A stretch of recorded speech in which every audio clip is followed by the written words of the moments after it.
Wickberg went to the polls this past May. She was told that she could not vote. The reason? Well, it's that T-shirt that she is wearing here. It has a logo for the Flagstaff Tea Party on it. She was told that she was electioneering. Diane Wickberg is now suing, and she joins us with her attorney, Diane Cohen. Good morning to both of you. Good morning. Okay, Mrs. Wickberg, let me start with you. So as we understand it, you wear your Tea Party T-shirt that you have on right there every Tuesday because you go to a Tea Party meeting. So you put it on that Tuesday in May. You went to your local polling place, and what happened? What did they tell you?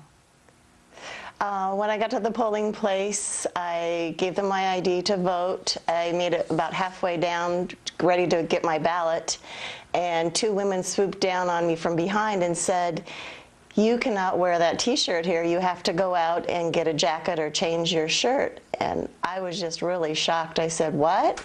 And she said, "Yes, you can't wear that here. You need to go get your jacket." And I said, "I don't have a jacket.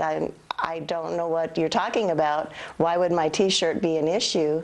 And she said, "Well, it's a political thing and you need to cover it up. You're not allowed to be in the polling place with that." And you were, and I said, well, I'm sorry to interrupt, but you were so confused that you decided to call your county recorder, I believe, and say, "Is this a fact? I can't wear my Tea Party T-shirt when I go to vote." Let me read for our audience what the state statute says there in Arizona. Here it is. A person shall not be allowed to remain inside the 75-foot limit while the polls are open, except for the purpose of voting, and no political or electioneering materials may be displayed within the 75-foot limit. Ms. Cohen, I want to bring you in.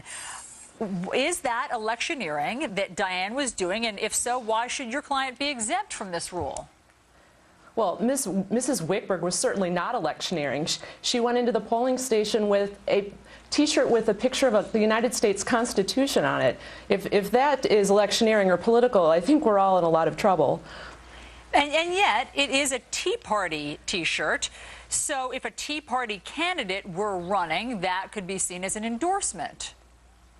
You know, I don't think that's quite accurate.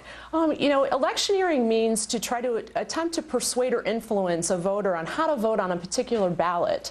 So whether or not a Tea Party, and there's many different Tea Parties around the country, whether or not a Tea Party endorses a candidate simply is really not determinative of whether one would be electioneering by wearing a Tea Party T-shirt like Mrs. Wickberg did. And Mrs. Wickberg, I want to come back to you because obviously November midterm elections are coming up and you want to be able to wear your T-shirt and go to your polling place, so you're suing now in order to do that. Explain your lawsuit to us.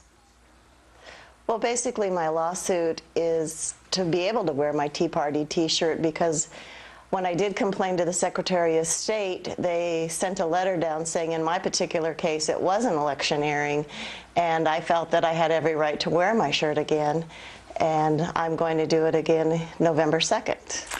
All right. Well, Ms. Cohen, Mrs. Wickberg, let us know what happens with that suit and how November 2nd goes for both of you. Thanks so much for coming in and sharing your personal experience. Thank you for having us.